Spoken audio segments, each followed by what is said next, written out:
Hi everyone, welcome back. Today we're going to be talking about Boleos and how Boleos relate to dissociation.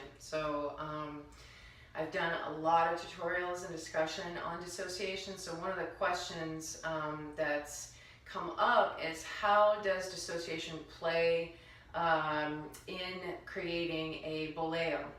And so first I want to talk a little bit about what I have come to think about what a Boleo is, what it is in terms of the function. So I always say form follows function. So what is the function of a Boleo? And then secondly, we're going to look at the actual alignment of a Boleo, and particularly the back Boleo. And then I'm going to show you some movements and exercises to do to experiment with so that you kind of find your particular natural, effortless Boleo. That's kind of the goal. So tango is really interesting in that everything about tango has developed as a byproduct of the dance being danced on a social dance floor. So I think a lot about that when I'm trying to figure out different mechanics for embellishments or different, like fancy things in tango. I usually kind of ask the question like, what does it come out of? What is the foundation of the movement? So with tango, it wasn't like people sat down one day and they said, oh, I wonder how I can create something interesting with my dance. Let's think about this. And then they come up with ideas like boleos and ganchos.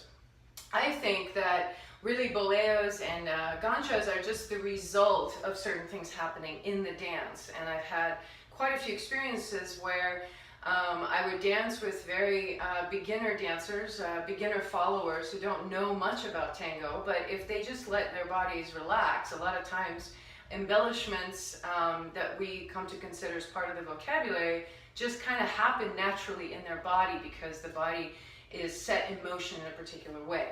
So from that framework, let's look at what a boleo is.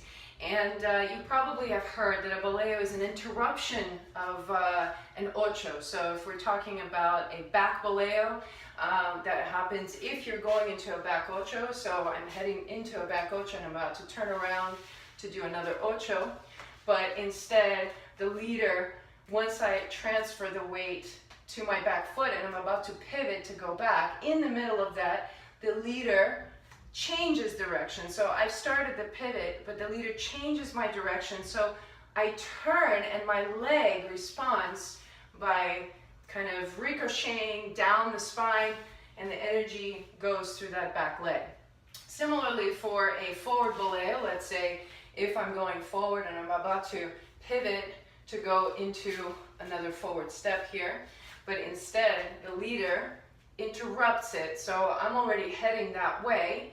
My leg is already taking that path, but the leader interrupts it and it has me go the other way. So the leg will express that by hitting the top of the thigh, so a front boleo. So in a very basic sense, if you think about it, we're walking around the partner. Usually the structure of the dance, the geometry, we're always walking around the partner. We're not going away from the partner. So we're always kind of walking around the circle. So we're spiraling around. And as I'm spiraling, if I change direction, the leg kind of shows as a byproduct of the change of that energy that something had shifted. So it's much more about feeling that this momentum is being interrupted. That the boleo is the byproduct of the interruption of that momentum. It's not a move that I'm doing with my leg. So that's what I want to introduce as a concept, that if you tap into the logic of what the boleo really is, it'll be much easier to find it in your body.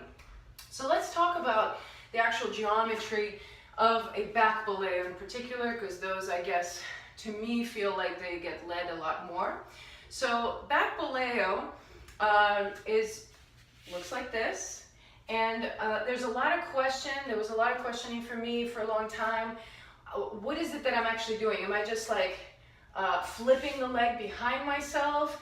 Am I twisting and dipping my hip? Like all of those questions arise as you try to figure out. So what I invite you to do is try this pose that I'm going to show you. as a way of finding that for yourself. And so what I'm going to focus on is that when I'm doing a Boleo, what I'm trying to do is to feel a line of energy that spirals through my body. So all of the movements in tango ultimately are spiralic. So when we're doing a back Boleo here, I'm imagining there's a spiral that extends from the top of the head through my spine down the leg. I also think a lot about, in terms of staying grounded in tango, I think a lot about my feet being very heavy. So I imagine that I might have some bricks on my feet and that they're going to move slower than the rest of my body. So this is an exaggeration. So if I kind of exaggerate this motion, it's like my leg is much, much heavier than it really is. So let's put those two things together into a movement. So I'm going to start on the floor, and we're going to basically build the Boleo geometry, but from the ground, lying down. And so what I'm going to do is I'm going to stretch my arms kind of in front of me, and I'm going to do the Boleo shape on my left side. So I'm going to press into my left arm and allow my leg to go behind me, and I'm going to stretch the left leg away from the left arm. And so this intention here will give you a sensation of connection from the foot to the arm, so you feel a more complete line. And you want to watch that here your core is helping you stay buoyant. So I'm not just kind of turning my leg and then just relaxing, I'm really reaching. And then once I have the length, then I'm going to allow my leg to just go behind me and bend the knee.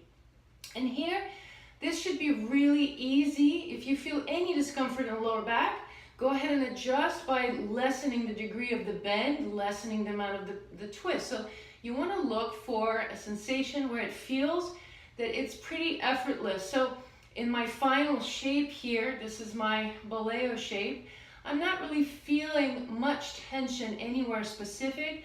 I'm feeling a line from my left arm through my left foot.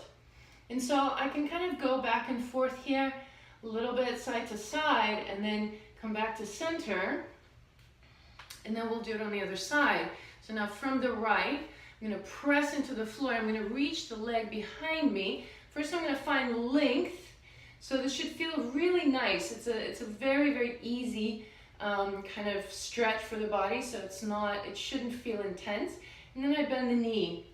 Now what you'll notice how my knee is opening up slightly to the side. So I'm not quite keeping the knee close in. I'm not trying to just stretch to the front. I allow the knee to open up a little bit. So you can feel it from this side.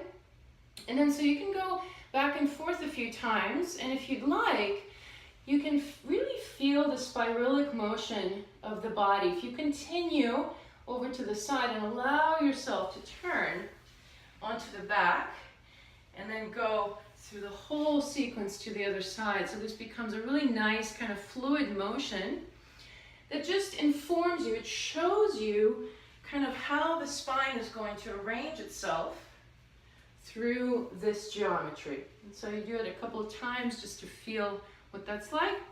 And then once you're done, you'll come up. So now that you've felt the geometry on the floor, try to feel it while you're standing up. So what I usually do is I just try to kind of feel what it's like to recreate that shape standing up. And so you can do it, you can try to do it without support. Now it suggests not doing it in heels, just really feel it grounding through the foot.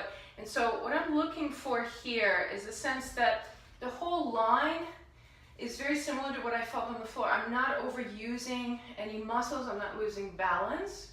And here's where the question gets answered. What part does dissociation play in a Boleo? Well, it's all part of the same system, right? Because I'm spiraling up the spine. So as I dissociate, part of the dissociation is the leg reaching away from where my chest is turning. So here I'm feeling that same kind of sensation that I felt on the floor. Now that you kind of have a sense of the shape, let's look at how the energy is actually going to travel and how to feel it in your body.